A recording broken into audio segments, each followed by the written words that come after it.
ladies and gentlemen, our next speaker is someone who's responsible for the strategic decision-making at Wockhardt hospitals. She's also the director on the board of RPG Life Sciences Limited. Ladies and gentlemen, we have the very dynamic Zahabiya Khorakiwala, Managing Director, Wockhardt Hospital. So please put your hands together to welcome on stage Zahabiya Khorakiwala.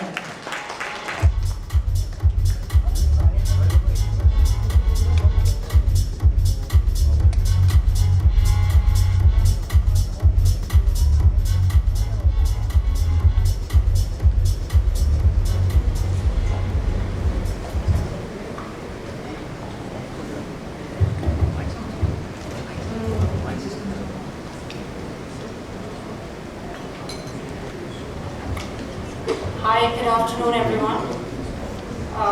It's an absolute pleasure to be here at the ET Best Brands event today. I think it's pretty timely that we're at a brand event when we've just witnessed about a couple of days ago the magic of an individual mega brand winning the World Cup. We saw Messi, and literally there were billions of people across the world rooting for Argentina only because of Messi.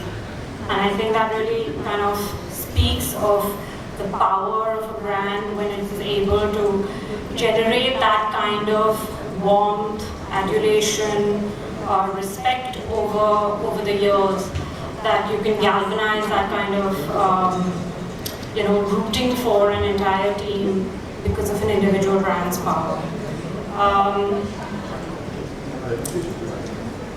So I thought I would talk to you today a little bit about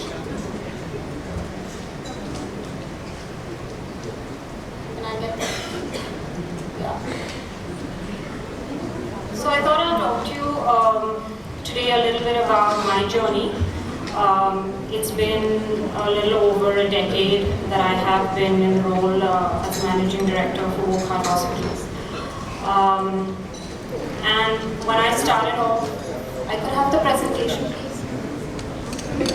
Okay, so I'll just hold on till they get that on.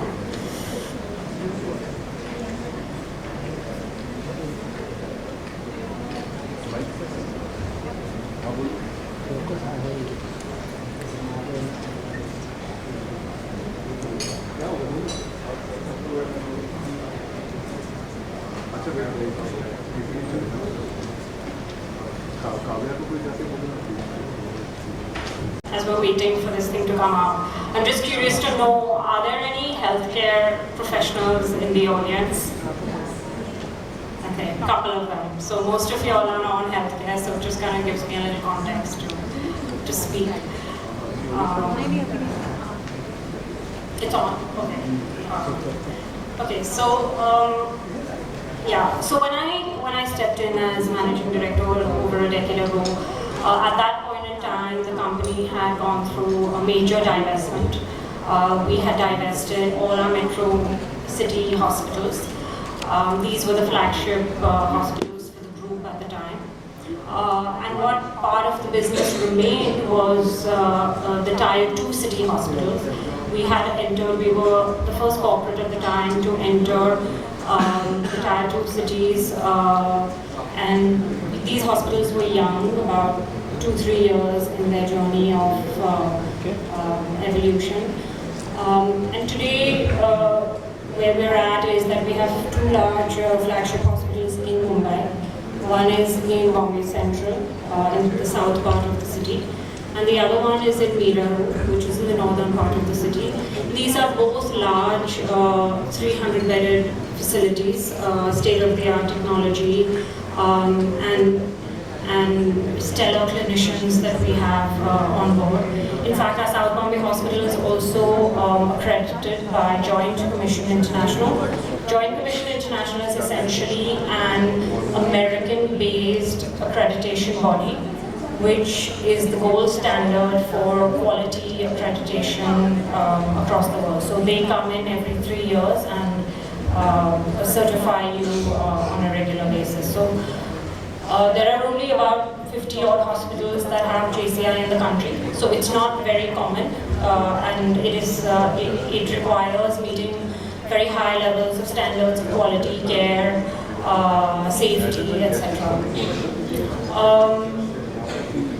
And at Tier 2 city hospitals today that are in the geographies that we're present, we have established a market leadership position in all the cities. So we stand out in terms of our clinical expertise. When there are critical cases, these patients do come to Wockhardt as a top of the mind recall. So this is really where we're at today. And when I came in, we were in the process at that time of completing the construction of our South Bombay hospital, which was the flagship, and which followed with the pre-commissioning, pre-launch activities that take place. And so a lot of my time was spent really in terms of creating spaces and designing spaces that felt warm and home-like, in defining levels of service that were personalized, in identifying people within the organization to lead the organization who really ascribe to the values of the company, and in selecting doctors that were empathetic in their approach and who were highly skilled and contemporary clinicians. In doing this, when you're kind of launching your flagship facility, there is a bit of soul searching that happens, and you kind of ask yourself the important questions as to who you really are, what makes you stand out, and how do you differentiate yourself in the market, and how do you stand out in the marketplace. And it was during this time that I realized that what we really stand for, the values that we hold, the way that we're planning our hospitals, the way that the processes that we follow, everything that we stand for is in fact what differentiates us, is in fact what makes us stand out. And therefore we don't have to project an image of what we want the external world to see of us, but we really have to just communicate our values and who we are, what we believe in, and that is enough. And that's when we kind of were thinking of how do we communicate this, all the multitude of things that we stand for, how do we communicate this to the external world, which reflects internally who we are, but also is a promise of who we are and what we will deliver.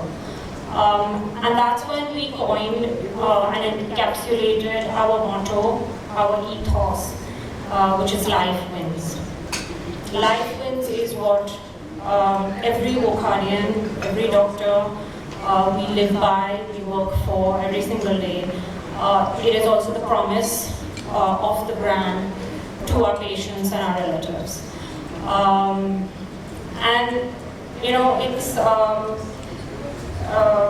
It's interesting because it kind of is a very powerful two words which almost makes each of us internally work for something beyond just our routine work, go beyond our call of duty. And it's also a guiding North Star in terms of decision making in the company. So, as healthcare providers, every level in the organization is a touch point for a patient and a relative, and you're always faced with decisions as to what should be done. And really, Life Wins is the model by which people are empowered to take decisions that which is the right thing to do for the patient at all times.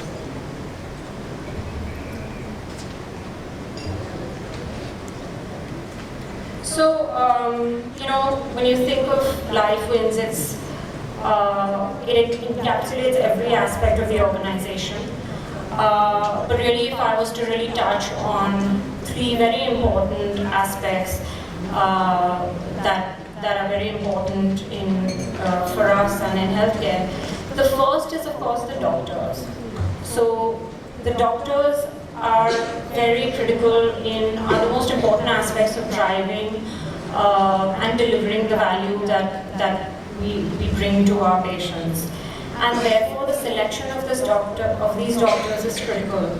So when we look at selecting doctors, our objective is to identify doctors that are, they may not be superstars, and they may be young, but they are highly skilled, they are very well trained, they have impeccable bedside manners, and they practice the latest techniques and technologies in modern medicine.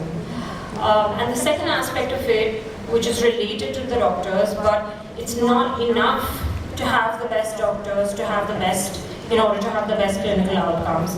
You need an entire team, a team of nurses, anesthetists, radiologists, pathologists, who uphold the standards of quality and of clinical excellence. Outcomes across the board matter, whether you talk about low mortality rates, whether you talk about low infection rates, or higher standards of safety and therefore low errors. All of this can only be met when you have a team which is working in a highly protocolized and synchronized manner to be able to deliver the best-in-class outcomes. And importantly, lastly but importantly, we want to be, of course, very ethical, transparent, whether it relates to clinical areas or otherwise. And LifeWins really is a moral compass which ensures that we do the right thing for the patient at all times. And I thought that I would kind of use a recent example of what we all went through about the COVID pandemic. This was really a time where it really exemplified what we did in order to make life win. We converted, so our flagship hospital at South Bombay, the need of the community was to treat COVID patients.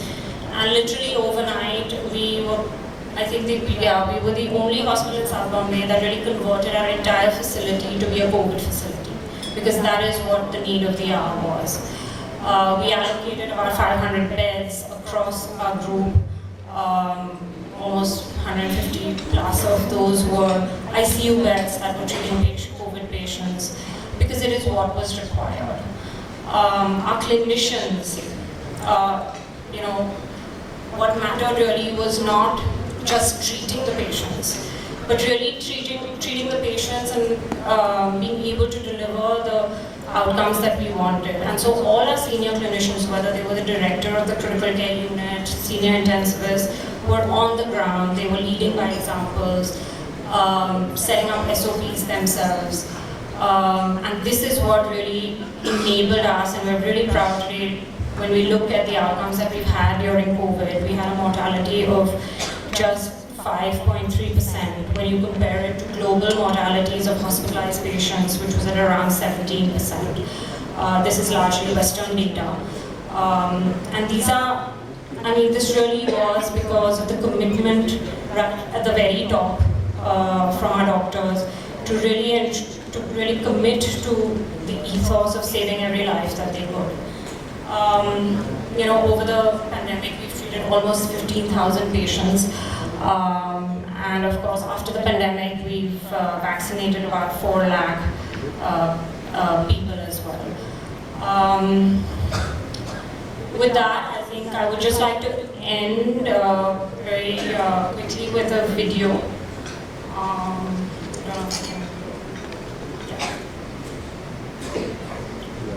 Do I have to click it?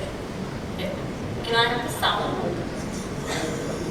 Must come together as one.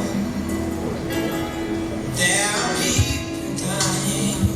Oh, when it's time to lend a hand to life, the greatest gift